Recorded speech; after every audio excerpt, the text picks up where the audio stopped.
The stranger lying on Tyler Jackson's bunk looked like she had been running from the devil himself.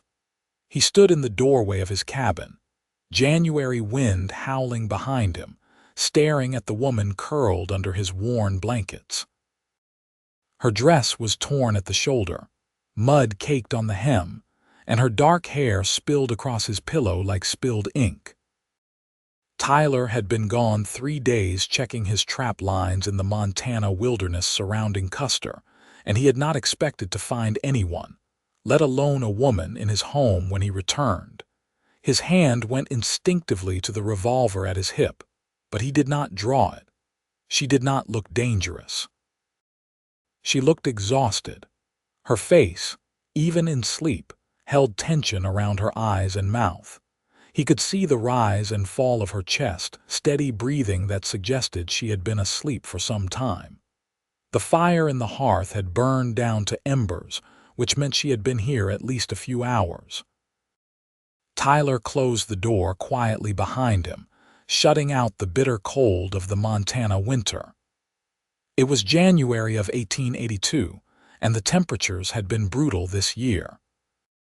He could not blame anyone for seeking shelter, though his cabin was a good 5 miles from town, tucked into the pine forests at the base of the mountains. Most people did not even know it existed. He set his rifle against the wall and moved toward the fireplace, careful to keep his footsteps light. As he added wood to rebuild the fire, a floorboard creaked under his boot. The woman stirred. Tyler froze, watching as her eyes fluttered open. They were the color of honey in sunlight, golden brown and startling in their intensity. For a moment, they simply looked at each other. Tyler saw fear flash across her face, followed by something that looked like resignation. She sat up slowly, clutching the blanket to her chest, and he noticed her hands were trembling. "I am sorry," she said, her voice hoarse. "I know I should not be here." Tyler said nothing, waiting for her to continue. He was a tall man, broad-shouldered from years of hard work, with dark hair that fell past his collar and a beard he kept trimmed short. He knew he could look intimidating, especially to a woman who had clearly been through something terrible. "Please do not make me leave," she said, and there was such desperation in her voice that Tyler felt something twist in his chest. "Not yet. Just let me stay until morning. I will be gone before you know it. I promise I will not be any trouble." The fire caught, flames licking at the fresh wood, casting dancing shadows across the small cabin. Tyler straightened to his full height and studied her. She was young, maybe 22 or 23, with delicate features and a stubborn set to her jaw despite the fear in her eyes. There were bruises on her wrists, he noticed, dark purple marks that looked like fingerprints. "What are you running from?" he asked, his voice low and even. She flinched at the question. "Does it matter?" "It does if whoever is chasing you is going to show up at my door." Her eyes dropped to the blanket she clutched. "They will not find me here. They think I went south toward Virginia City." Tyler moved to the table and set down the pack he had been carrying. He pulled out the rabbits he had trapped, moving with the easy efficiency of a man used to living alone. "You got a name, Beatrice," she said after a moment of hesitation. "Beatrice Jensen. Tyler Jackson." He glanced at her. "You hungry, Beatrice Jensen?" She nodded, and he saw tears spring to her eyes. "I have not eaten in 2 days." Something in Tyler's chest tightened further. He had never been good with tears, but he found himself saying, "Well, that will not do. Let me fix that." As he prepared the rabbits, skinning and cleaning them with practiced movements, he could feel her watching him. The cabin was not much, just one room with his bunk, a table, 2 chairs, a fireplace, and some shelves where he kept his supplies. But it was warm and dry, and right now it was safe. "Why did you help me?" Beatrice asked softly. "You could have thrown me out the moment you saw me." Tyler considered the question as he set the meat to cook over the fire. "My mama raised me to help people in need, and you look like you need help. Your mother sounds like a good woman." She died 5 years back. Fever took her. I am sorry. Tyler shrugged, though the loss still ached. Life out here is hard. You take what you get and make the best of it. They fell into silence as the meat cooked. Tyler pulled out some dried beans and set them to warm as well, adding some salt pork for flavor. It was not fancy, but it was food, and judging by the way Beatrice watched the pot, she did not care about fancy. When the food was ready, Tyler filled 2 plates and brought them to the table. Beatrice stood slowly, still wrapped in his blanket, and made her way to the chair. She sat gingerly, like everything hurt, and Tyler wondered again what had happened to her. She ate like she was starving, which she probably was, and Tyler let her have her fill before he spoke again. "You want to tell me what happened?" Beatrice set down her fork and looked at him. Really looked at him. Tyler had the strange sensation that she was measuring him, weighing whether she could trust him. Finally, she took a breath. "I was supposed to marry a man in Billings," she said. "My father arranged it, Chester Morrison.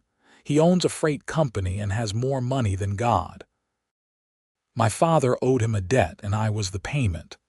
Tyler felt anger kindle in his gut. "Your father sold you. Not in so many words, but yes, that is what it amounted to." Her voice was bitter. "Chester was 45 years old and had already buried 2 wives. I met him twice before the wedding.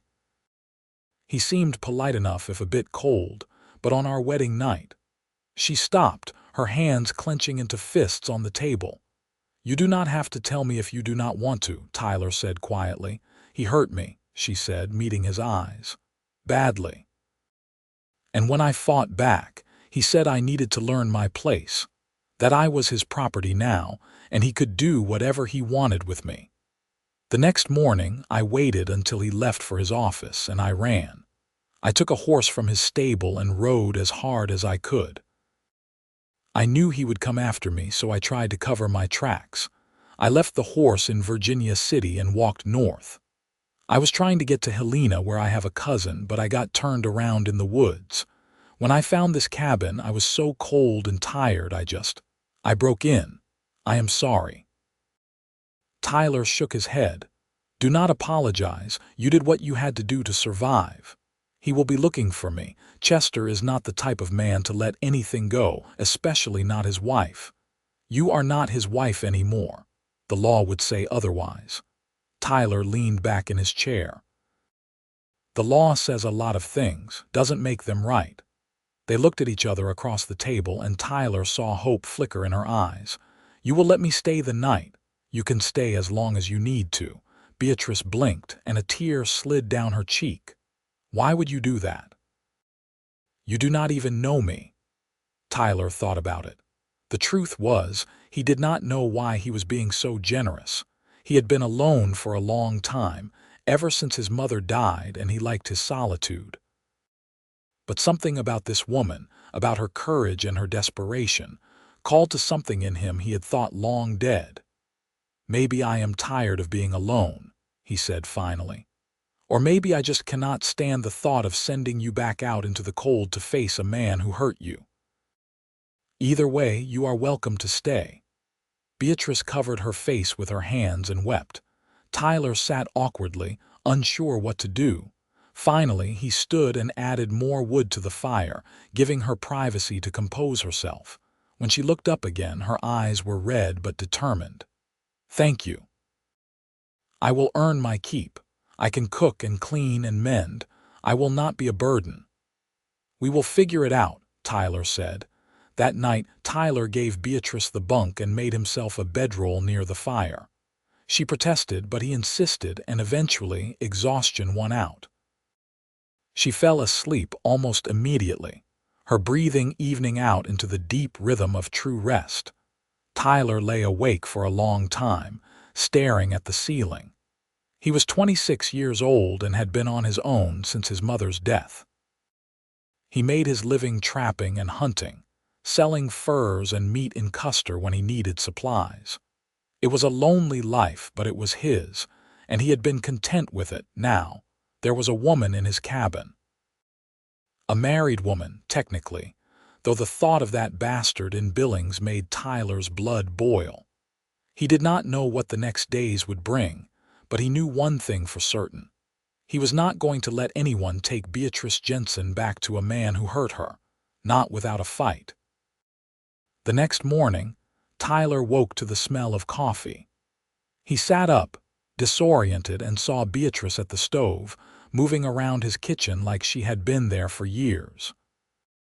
She had found his extra shirt and a pair of his trousers, both far too big on her, but she had rolled up the sleeves and cinched the pants with a piece of rope. Her hair was pulled back in a simple braid, and in the morning light, Tyler could see just how pretty she was. "Good morning," she said, smiling at him. It was the first real smile he had seen from her, and it transformed her face. "I hope you do not mind. I found the coffee and thought I would make myself useful." Tyler stood, running a hand through his hair. "I do not mind at all." She poured him a cup and handed it to him. Their fingers brushed, and Tyler felt a jolt run through him. Beatrice must have felt it too, because she pulled back quickly, a flush rising in her cheeks. "I was thinking," she said, turning back to the stove. "If I am going to stay here for a while, we should establish some rules." "Rules?" "Yes, boundaries, so we both know what to expect." She was using her brisk, practical voice, but Tyler could hear the nervousness underneath it. "All right," he said. "What kind of rules?" Beatrice turned to face him, her arms crossed over her chest. "First, I will pull my own weight. I will cook and clean and help with whatever needs doing. Second, I will sleep on the floor. This is your home, and I will not take your bed from you. Third—" She hesitated. "Third, nothing inappropriate. I know I am in a difficult position, and I know some men would take advantage of that. I need to know you will not." Tyler felt his jaw tighten. "I would never force myself on a woman. Never." "I believe you," she said quickly. "I do, but I needed to say it. To make it clear, it is clear." Tyler took a sip of his coffee. "And for what it is worth, I agree with your first rule, but not the second. You keep the bed. I am used to sleeping rough." "Tyler." "It is not up for debate, Beatrice." They stared at each other for a moment, and then Beatrice smiled again, softer this time. "You are stubborn." "So I have been told." They fell into an easy routine over the next few days. Tyler checked his trap lines each morning, and Beatrice kept the cabin in order. She was an excellent cook, much better than Tyler, and she managed to make his simple supplies into meals that actually tasted good. In the evenings, they would sit by the fire and talk. Tyler learned that Beatrice had grown up in St. Louis, the daughter of a banker who had lost everything in bad investments. Her mother had died when she was young, and her father had become increasingly desperate to restore his fortunes. Selling his daughter to Chester Morrison had been his solution. Beatrice learned that Tyler had grown up on a farm in Kansas, the only child of parents who had worked themselves to the bone trying to make a living from the hard earth. When his father died in a farming accident, Tyler and his mother had sold the farm and moved to Montana, hoping for a fresh start. His mother had died 3 years later, and Tyler had been alone ever since. "You ever get lonely?" Beatrice asked one evening. They were sitting close to the fire, the winter wind howling outside.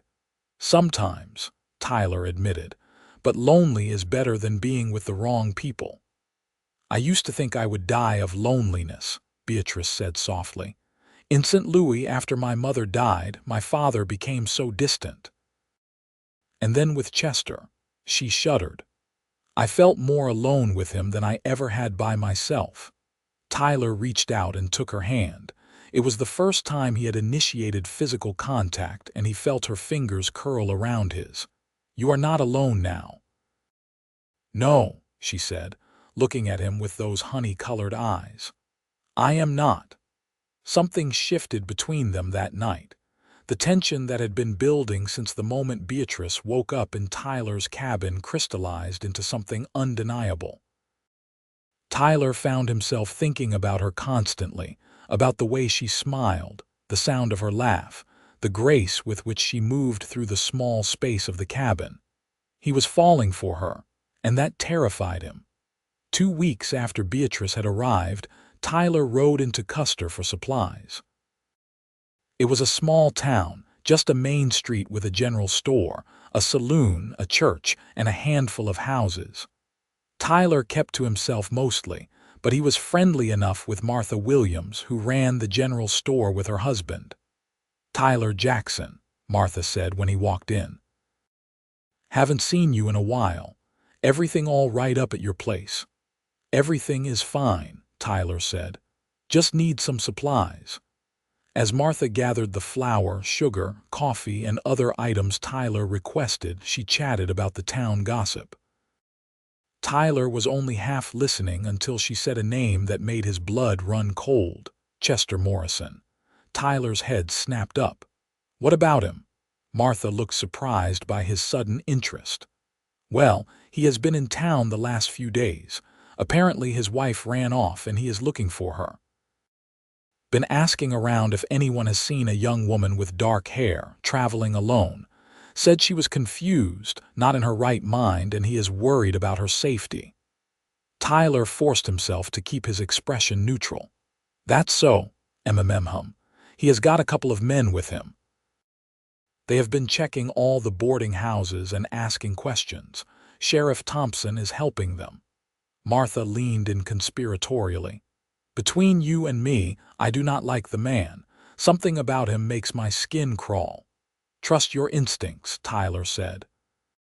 He paid for his supplies and left quickly, his mind racing. Chester Morrison was in Custer. That meant he was close, too close. Tyler needed to get back to Beatrice and warn her. They would need to make a plan. The ride back to the cabin felt like it took forever, even though Tyler pushed his horse hard. When he finally arrived, he found Beatrice outside, hanging laundry on the line he had strung between 2 trees. She looked up at his approach and smiled, but the smile faded when she saw his face. "What is wrong?" she asked immediately. Tyler dismounted and told her everything Martha had said. The color drained from Beatrice's face. "He is here," she whispered. "He found me." "He has not found you yet," Tyler said firmly, "and he is not going to, but we need to be smart about this. I should leave. If I go now, I can make it to Helena. Chester does not know about my cousin there." "You are not going anywhere," Tyler said, and the ferocity in his voice surprised even him. "I am not letting you run again."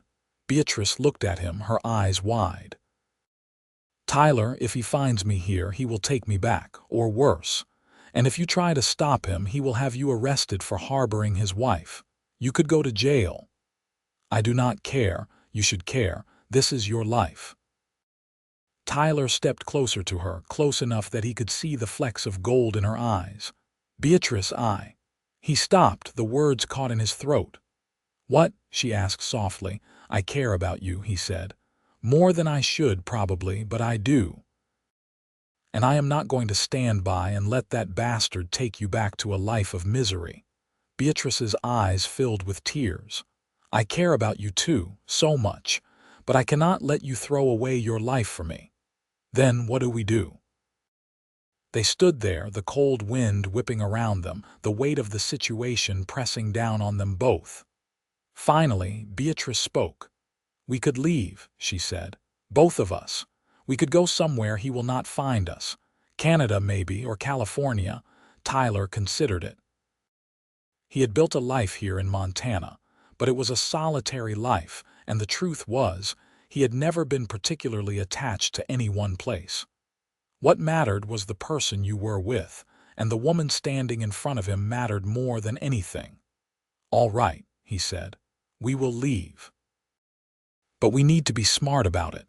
If Chester is watching the roads, we cannot just ride out of here in broad daylight." They spent the rest of the day planning. Tyler knew the wilderness around Custer better than anyone. There were trails through the mountains that most people did not know about.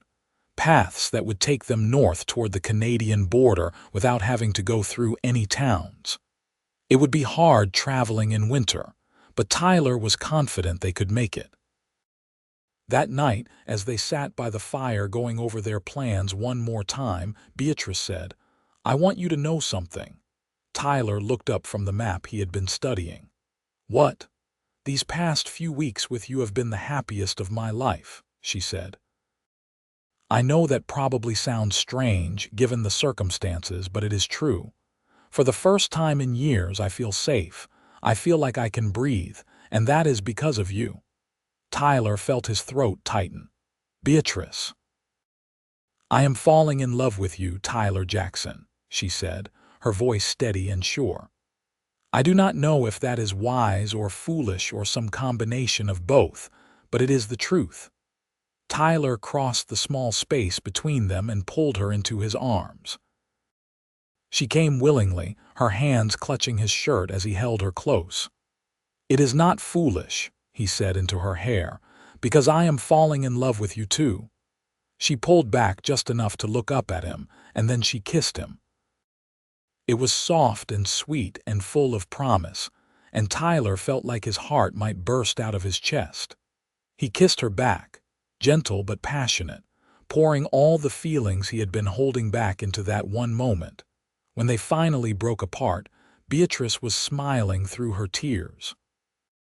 "What do we do now?" "Now we leave," Tyler said. "Tomorrow at first light, we will take what we can carry and head north. We will make a new life together, somewhere Chester Morrison can never find us." "Together," Beatrice repeated, and Tyler nodded, "together." They spent the rest of the night packing. Tyler gathered supplies, ammunition, blankets, food, anything they would need for the journey. Beatrice helped, moving with quiet efficiency. There was a sense of urgency now, but also of excitement. They were taking control of their own destinies, choosing each other and a future together. As dawn broke over the Montana mountains, Tyler and Beatrice were ready.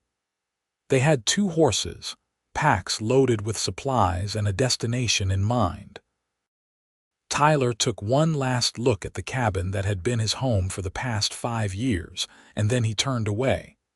Home was not a place anymore. Home was the woman beside him. They rode out as the sun rose, heading north into the wilderness. The winter landscape was beautiful and harsh, snow-covered peaks and pine forests stretching as far as the eye could see. Tyler led the way, following trails he knew by heart, always keeping them away from main roads and towns. For 3 days, they traveled in relative peace. The weather held, cold but clear, and they made good progress. At night, they would make camp in sheltered spots, and Tyler would build a small fire to warm them. They would eat simple meals and talk, their conversations ranging from the practical to the personal. Tyler learned that Beatrice loved to read, that she had once dreamed of becoming a teacher, that her favorite color was blue like the summer sky. Beatrice learned that Tyler had a beautiful singing voice, that he was afraid of heights despite living in the mountains, that he had always wanted to see the ocean. On the 4th day, their luck ran out. They were following a narrow trail through a dense forest when Tyler heard the sound of horses behind them. He reined in his mount and held up a hand for Beatrice to stop. They sat in silence, listening. The sound grew louder. Someone was following them. "Ride," Tyler said urgently. "Ride hard and do not look back." Beatrice's eyes widened. "What about you?" "I will hold them off. Just go." "No, I am not leaving you." Tyler wanted to argue, but there was no time. The riders were almost upon them. He could see them now through the trees, 3 men on horseback. And in the lead, mounted on a fine black stallion, was a man Tyler instinctively knew was Chester Morrison. He was a heavy-set man with a round face and cold eyes.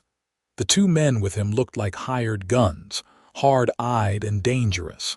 Tyler's hand went to his rifle. Tyler Jackson. Chester called out, his voice carrying through the cold air. "That is you, is it not? With my wife?" Tyler positioned his horse between Beatrice and the three men. "Your wife does not want to be with you." Chester laughed, a sound devoid of humor. "What my wife wants is irrelevant.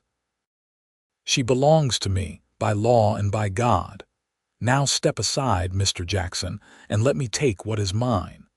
"She is not property," Tyler said, his voice hard, "and she is not going anywhere with you. Then you are interfering with a man's right to his wife, which makes you a criminal." Chester gestured to the sheriff's badge one of his men wore. "Deputy Miller here is authorized to arrest you." Tyler's jaw clenched. Of course Chester had brought the law with him. That made things complicated. "I will go with you," Beatrice said suddenly, urging her horse forward. "Just leave Tyler alone. He did not do anything wrong. I came to him. He was just giving me shelter." "No," Tyler said sharply. "Beatrice, no." "It is the only way," she said, and her eyes pleaded with him to understand. "I cannot let you get hurt because of me." Chester's smile was triumphant. "You see, she knows where she belongs. Now come along, Beatrice. We have a long ride back to Billings."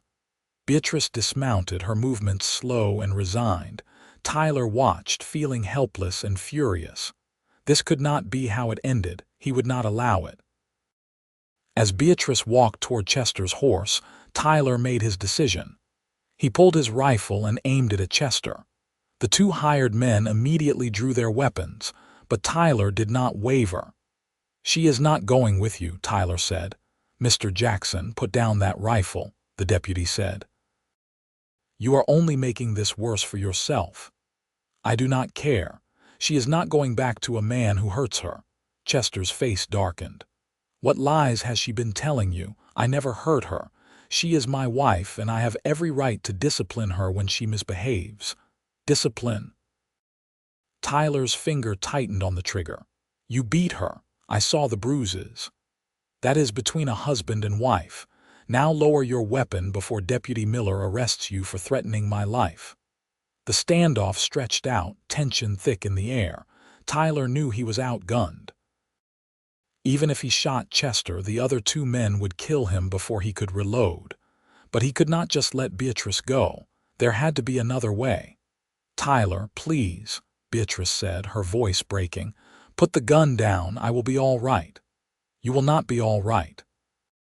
You know what he will do to you. Better me than you." Tyler looked at her, this brave, beautiful woman who was willing to sacrifice herself to save him, and he knew what he had to do. Slowly, he lowered the rifle. The deputy and the other hired man relaxed slightly, but they kept their weapons trained on him. "Smart choice," Chester said. He reached down and grabbed Beatrice's arm, hauling her up onto his horse in front of him. She winced, and Tyler saw her bite back a cry of pain. "If you hurt her again, I will find you," Tyler said, his voice low and dangerous. "And I will kill you." Chester laughed. "You can try. Deputy Miller, arrest this man for threatening a citizen." The deputy dismounted and moved toward Tyler. Tyler did not resist as his hands were tied behind his back. He kept his eyes on Beatrice, trying to communicate everything he could not say out loud. She looked back at him, tears streaming down her face. "I am sorry," she mouthed. And then Chester spurred his horse, and they were gone, disappearing into the trees. The deputy and the other man took Tyler's weapons and his horses and started the long ride back to Custer. Tyler spent that night in the small jail in Custer, lying on a hard cot and staring at the ceiling. His mind raced, trying to figure out a way to get to Beatrice to save her from Chester. But he was locked in a cell, and even if he could escape, Chester had a head start and the law on his side.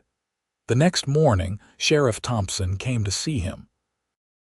He was an older man, weathered and tired-looking with gray hair and kind eyes. "Mr. Jackson," he said, settling into the chair outside the cell, "you are in a heap of trouble. I know. Chester Morrison is pressing charges." threatening his life, harboring his wife, interfering with his legal rights. You could be looking at serious prison time." Tyler said nothing. What was there to say? Sheriff Thompson sighed. "Look, I have known Chester Morrison for about 5 minutes, and I can tell you, I do not like the man. And I have known you for 5 years, and I know you are a good person. So I am going to ask you straight, did his wife come to you willingly?" Tyler looked at the sheriff. "Yes, she was running from him. She said he hurt her badly on their wedding night. She was terrified and she asked me for help. I gave it to her." The sheriff nodded slowly.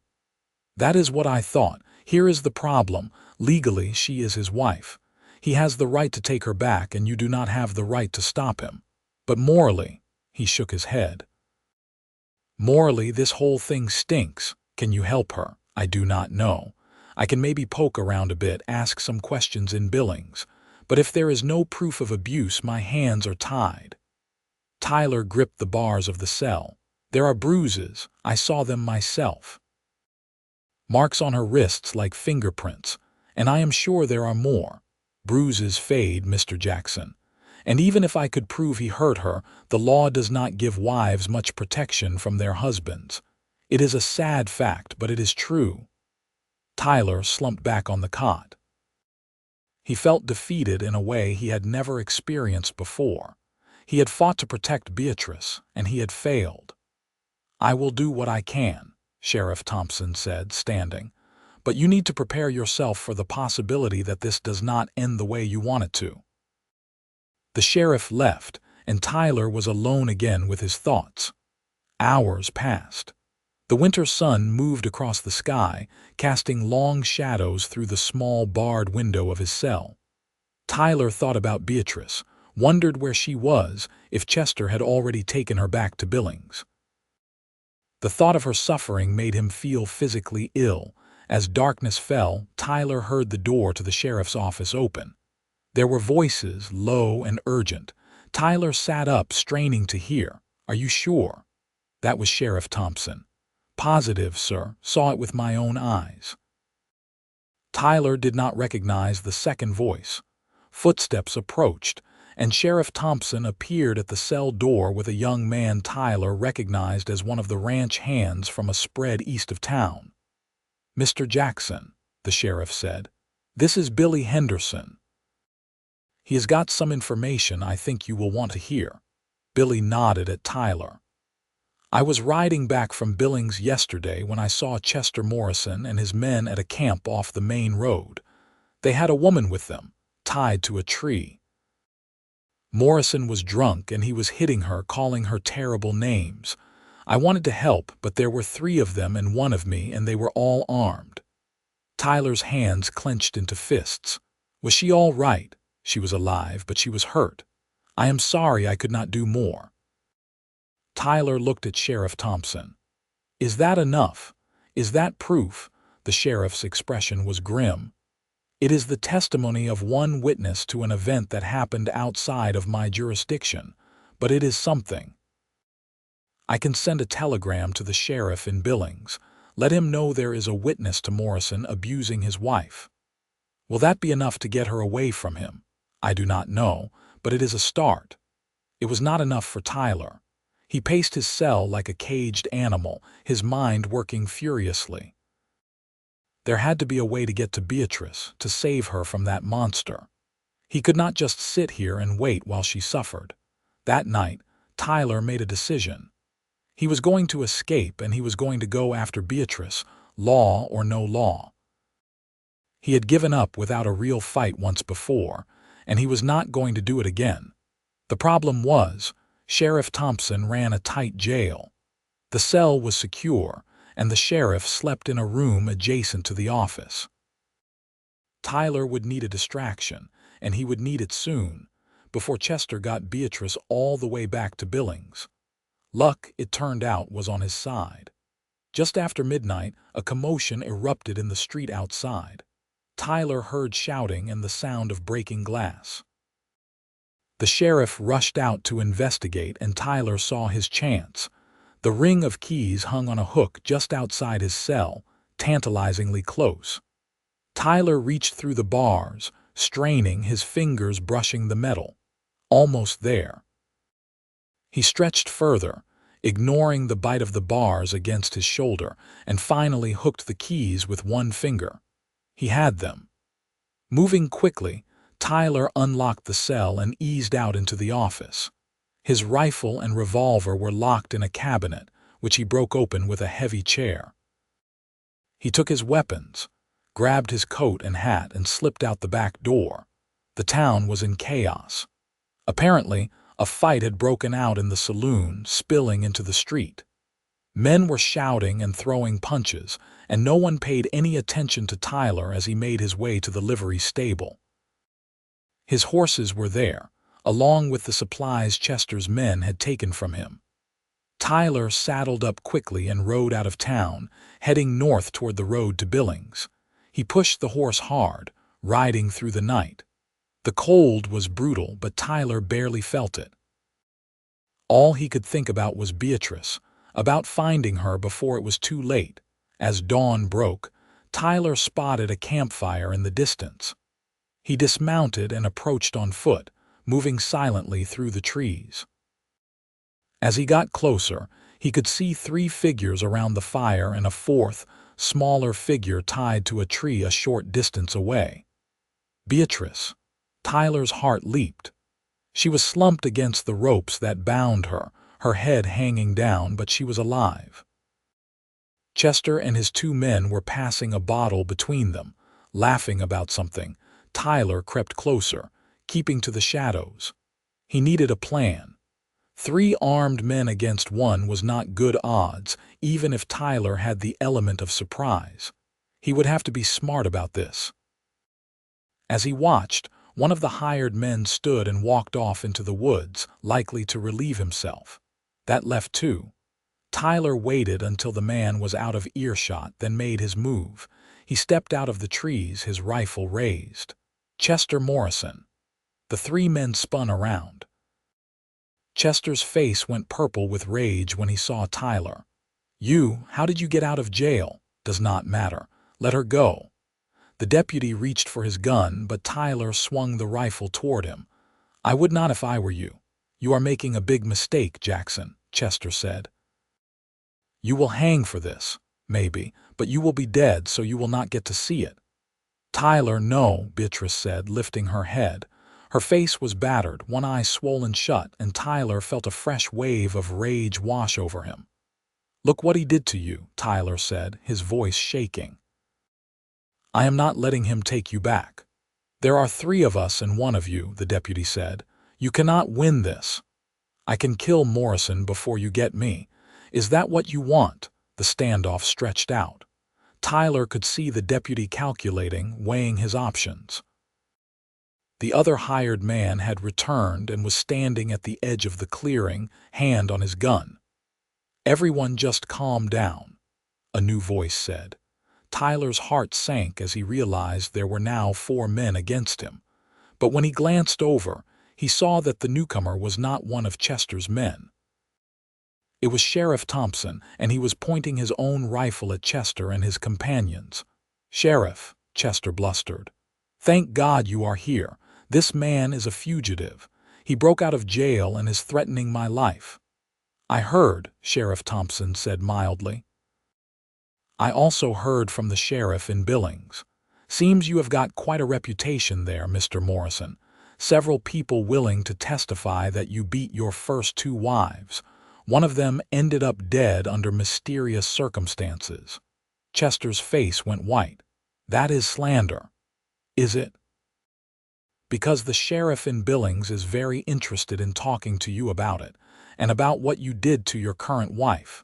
He gestured to Beatrice. That looks like more than just discipline to me. She is my wife. What I do with her is my business. Not anymore, Sheriff Thompson said. I am taking you into custody, Mr. Morrison, pending an investigation into the death of your second wife. And I am charging you with assault on Mrs. Morrison here. You cannot do that, Chester said, but his voice had lost its bluster. I can and I am. Now, deputy, you and your friend put down your weapons. You are both fired, by the way, for aiding and abetting a violent criminal." The two men hesitated, then slowly set down their guns. Tyler kept his rifle trained on Chester as Sheriff Thompson moved to untie Beatrice. She collapsed into the sheriff's arms, sobbing. Tyler wanted to go to her, but he did not dare lower his weapon. Not until Chester was properly restrained. Sheriff Thompson seemed to understand because he quickly tied Chester's hands and then gestured for Tyler to help with the other two men. Once all three of Chester's party were secured, Tyler finally lowered his rifle and went to Beatrice. She threw herself into his arms and he held her as she cried, murmuring soothing words and stroking her hair. "I thought I would never see you again," she whispered. "I was not going to let that happen," Tyler said. "Not ever." Sheriff Thompson cleared his throat. "We should get back to town.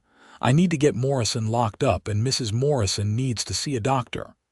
The ride back to Custer was slow, given that they had prisoners to transport. Tyler rode beside Beatrice, never letting her out of his sight. She was hurt and exhausted, but she was safe, and that was all that mattered. In Custer, Doc Harrison examined Beatrice and treated her injuries. She had bruises and cuts, a cracked rib and a concussion, but nothing that would not heal with time. Tyler stayed with her the entire time, holding her hand and reassuring her that everything was going to be all right. Sheriff Thompson came by that evening with news. "The sheriff in Billings is sending men to pick up Morrison. They have got enough evidence to charge him with murder in the death of his second wife. Looks like she did not die in an accident after all." Tyler felt a grim satisfaction. "Good. What about Beatrice? What happens to her?" "Well, that is an interesting question. Turns out the marriage was not entirely legal. Morrison failed to file the proper paperwork in Billings. In the eyes of the law, they were never actually married." Beatrice's eyes widened. "I am not his wife. No, madam, you are a free woman." She began to cry again, but this time they were tears of relief.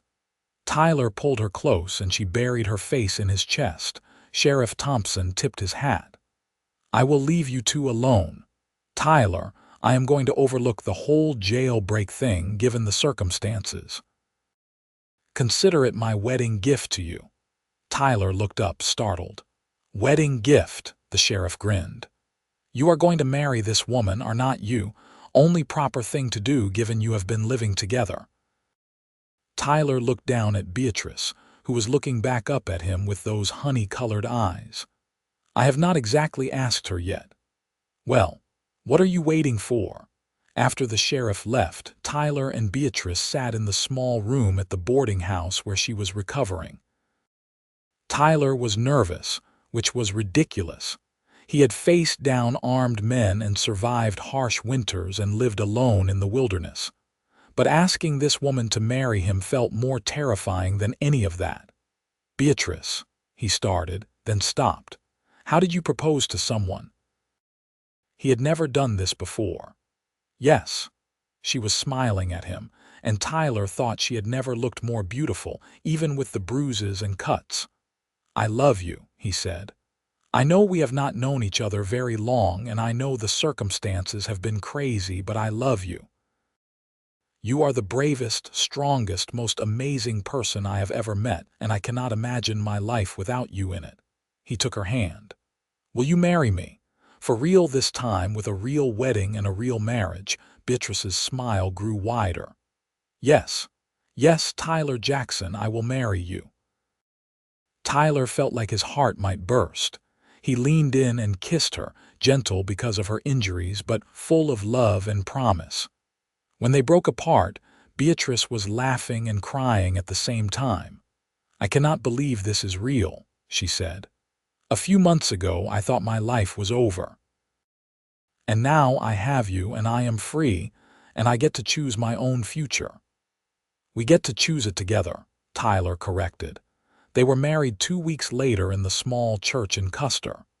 Beatrice had healed enough to stand for the ceremony, though she still had fading bruises. She wore a simple blue dress that Martha Williams had helped her make, and Tyler wore his best clothes, freshly cleaned for the occasion. The whole town turned out for the wedding. Tyler had not realized how many people he had come to know over the years, and they all wanted to celebrate with him. Martha cried through the whole ceremony, and Doc Harrison gave Beatrice away since her father was dead to her after what he had done. When the minister pronounced them husband and wife, Tyler kissed Beatrice with all the love in his heart. The congregation cheered, and Tyler felt happier than he had ever been in his life. They had a small celebration at the church, with food and music. Tyler danced with his new wife, holding her close and marveling at the fact that she was his, that they had a whole future ahead of them. As the sun set, they said their goodbyes and headed back to Tyler's cabin. It would be their home now, at least for a while. Tyler had already started making improvements, adding a second room and a real kitchen. It was not much, but it was theirs. That night, Tyler made love to his wife for the first time. He was gentle and patient, mindful of her healing injuries, determined to show her that intimacy could be beautiful and loving, not painful and violent. Beatrice clung to him, tears streaming down her face, and whispered that she loved him over and over. Afterward, they lay tangled together in the bed, the firelight dancing across the walls. Beatrice traced patterns on Tyler's chest, and he played with her hair, both of them content in the silence. "What do you want for our future?" Beatrice asked eventually. Tyler thought about it. "I want to build a good life with you. Maybe add on to the cabin, make it a real house. Maybe start a ranch, raise some cattle or horses, and someday I would like to have children with you if you want that." Beatrice smiled. "I do want that. I want to fill this house with love and laughter. I want to grow old with you, Tyler Jackson." "That sounds perfect to me." The winter passed, giving way to spring. Tyler and Beatrice settled into married life, learning each other's rhythms and habits. They worked side by side, building their home and their future. Beatrice planted a garden, and Tyler expanded his trapping and hunting into a small but profitable business selling furs and meat to the growing town of Custer. In May, Beatrice told Tyler she was pregnant. He was overjoyed, already imagining a son or daughter with Beatrice's eyes and smile.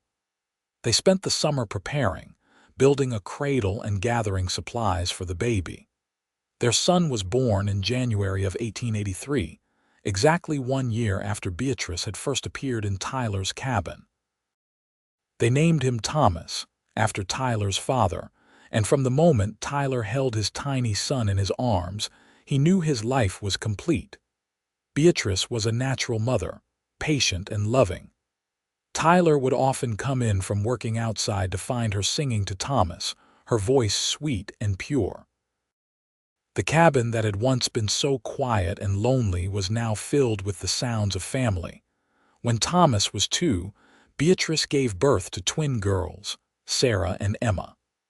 Tyler was outnumbered by women in his own house, but he did not mind one bit. He adored his daughters, who had their mother's beauty and their father's stubborn streak.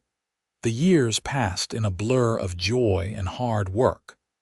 Tyler expanded the cabin into a proper house, with multiple bedrooms and a large kitchen where Beatrice could cook for their growing family. They acquired land and started a small cattle ranch, which prospered under Tyler's careful management.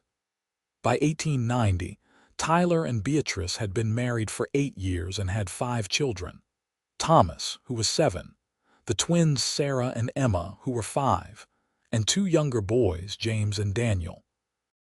The house was always full of noise and activity, and Tyler could not imagine it any other way. One evening, after the children were in bed, Tyler and Beatrice sat on the porch of their house, watching the sunset over the Montana mountains.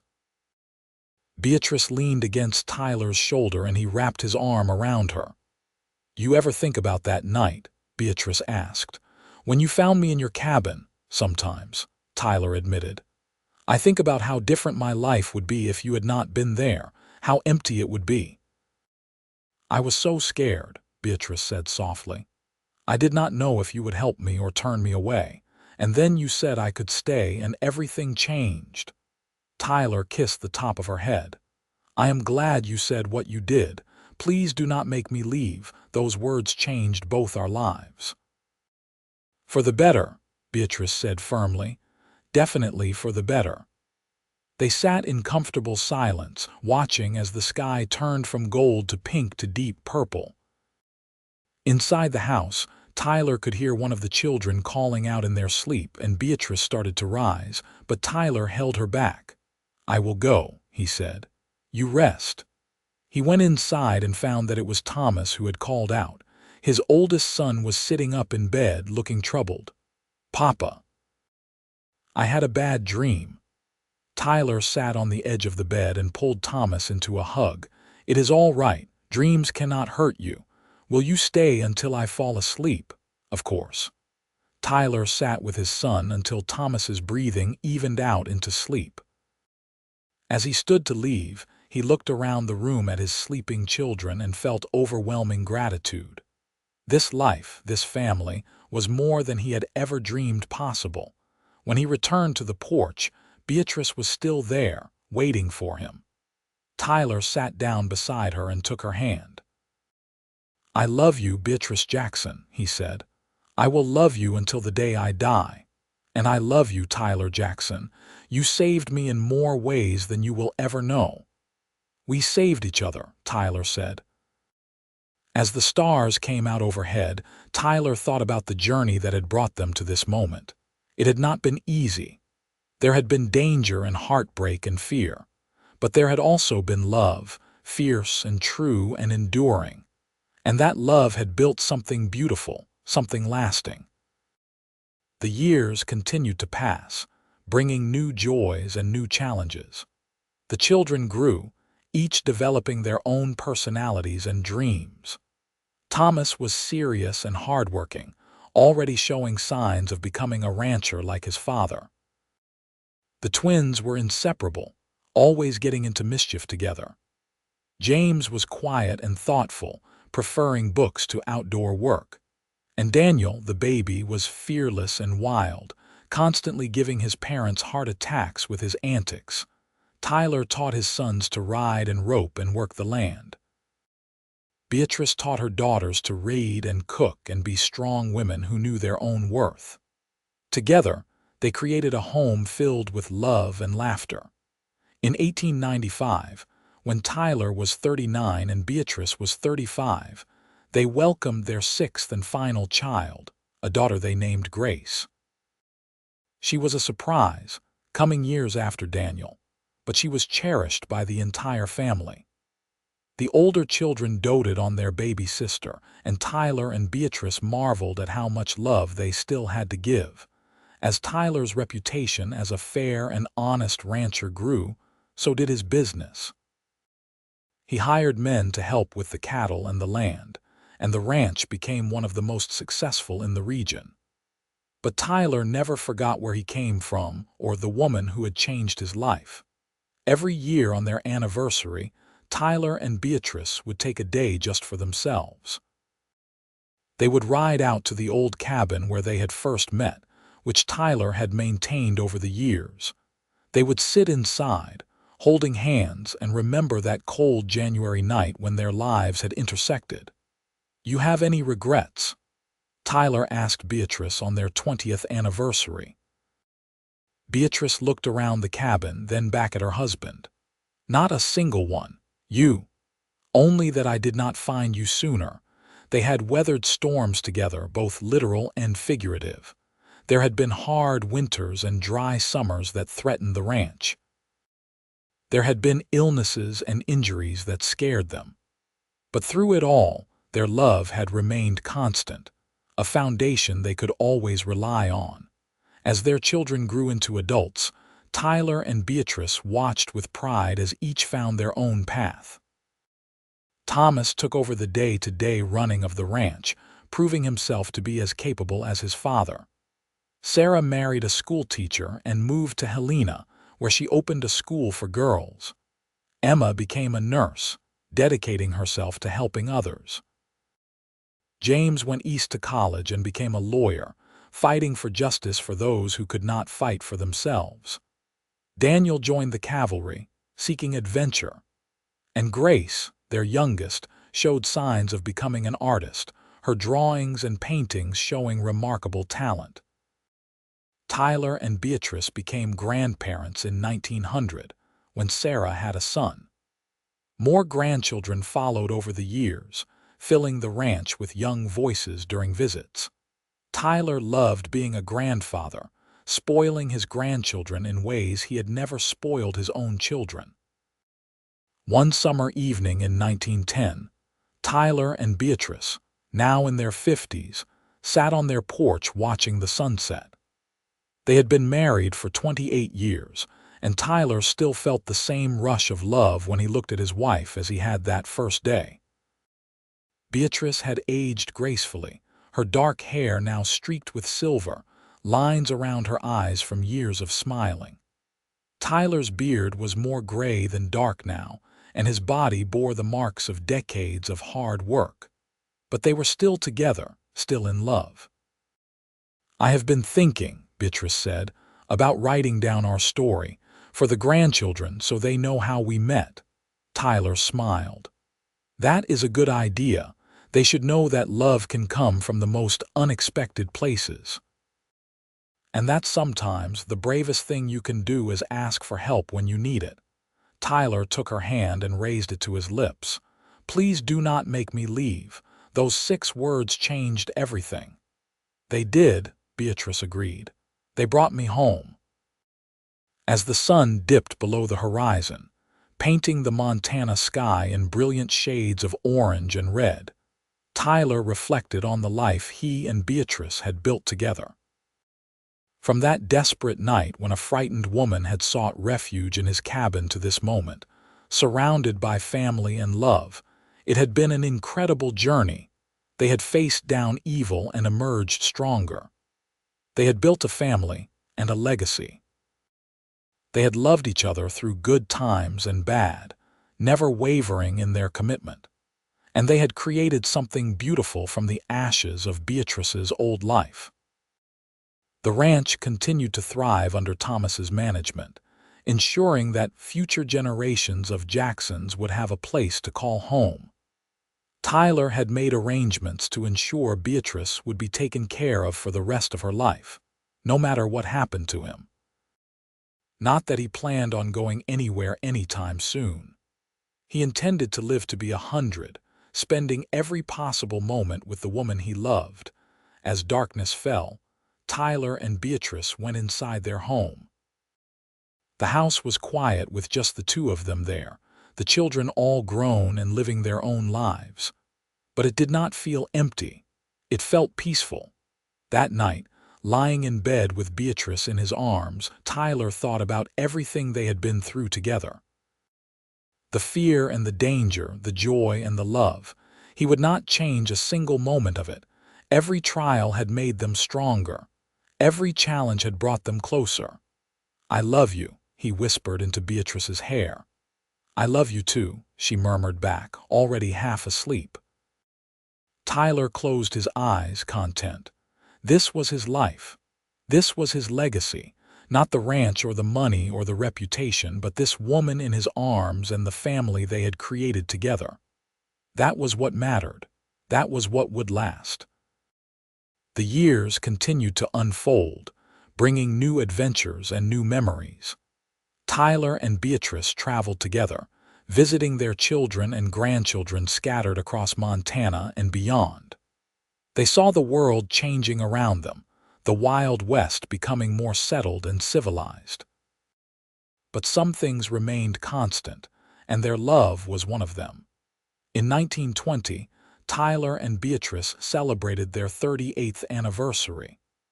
Their children and grandchildren gathered at the ranch for a huge party. There was music and dancing and food, and Tyler danced with his wife under the stars just as he had on their wedding day so many years ago. "Happy?" he asked her. "Deliriously," she replied, her eyes shining. As they swayed to the music, Tyler looked around at the faces of their family. Every single person there was a testament to the choice Beatrice had made that cold January night, to seek shelter in a stranger's cabin and ask for help. From that one moment of courage, this entire beautiful life had flowed. Tyler lived to be 72, passing peacefully in his sleep in 1928 with Beatrice by his side. His last words were, "I love you," whispered to the woman who had been his partner for 46 years. Beatrice held his hand as he slipped away, her heart breaking even as she was grateful for every moment they had shared. Beatrice lived another 10 years after Tyler's death, surrounded by her children and grandchildren, and even great-grandchildren. She spent her final years writing down the story of her and Tyler's love, wanting to ensure that future generations would know how it all began. She wrote about the fear and the pain, but also about the hope and the love. She wrote about a man who had taken in a stranger and given her not just shelter, but a home, a family, a life. When Beatrice passed away in 1938 at the age of 78, she was buried next to Tyler on a hill overlooking their ranch. Their children ensured that their graves were well maintained, with a simple stone that read, "Tyler and Beatrice Jackson, together forever." The story Beatrice had written was passed down through the family, becoming a treasured heirloom. Each generation would read about their ancestors, about a cowboy who found a woman sleeping in his cabin, and the love story that followed. It became a reminder that love could be found in the darkest of times, that courage could change everything, and that sometimes asking for help was the bravest thing you could do. The ranch remained in the Jackson family for generations, a testament to Tyler and Beatrice's hard work and dedication. And on cold winter nights, when the wind howled through the Montana mountains, family members would gather around the fire and tell the story of how it all began, with a woman who sought shelter and said, "Please do not make me leave," and a man who replied, "You can stay as long as you need to." That simple exchange had sparked a love that lasted a lifetime and created a legacy that would endure for generations. It was a story of hope and courage, of second chances and new beginnings. It was a story of the Wild West, of harsh conditions and harder choices. But most of all, it was a story of love, pure and true and enduring. Tyler and Beatrice Jackson had built something beautiful together, something that would outlast them both. Their children carried their values forward, teaching their own children about love and family and the importance of helping those in need. The ranch they had built together continued to thrive, a living monument to their partnership. And in the old cabin in the woods, which the family preserved as a historical site, visitors could still feel the echoes of that fateful night when two lives intersected and changed forever. They could imagine the fear and the hope, the desperation and the kindness. They could stand in the place where love had taken root against all odds and flourished into something magnificent. The story of Tyler and Beatrice Jackson became more than just a family legend. It became a testament to the power of compassion, the strength of love, and the courage it takes to choose your own destiny. In a time when women had few rights and fewer choices, Beatrice had chosen to run, to fight, to live. And Tyler had chosen to help, to protect, to love. Together, they had created a life that neither could have imagined when they first met. A life filled with laughter and tears, with hard work and great joy, with children and grandchildren, and a love that never faded. They had faced every challenge together, supporting each other through the worst and celebrating together in the best. Their great-grandchildren would ask to hear the story again and again, never tiring of the tale of how their family began. They would sit wide-eyed as they heard about the desperate woman and the kind cowboy, about the evil husband and the daring rescue, about a love that conquered all obstacles. And they would learn the most important lesson of all: that love, real love, is worth fighting for.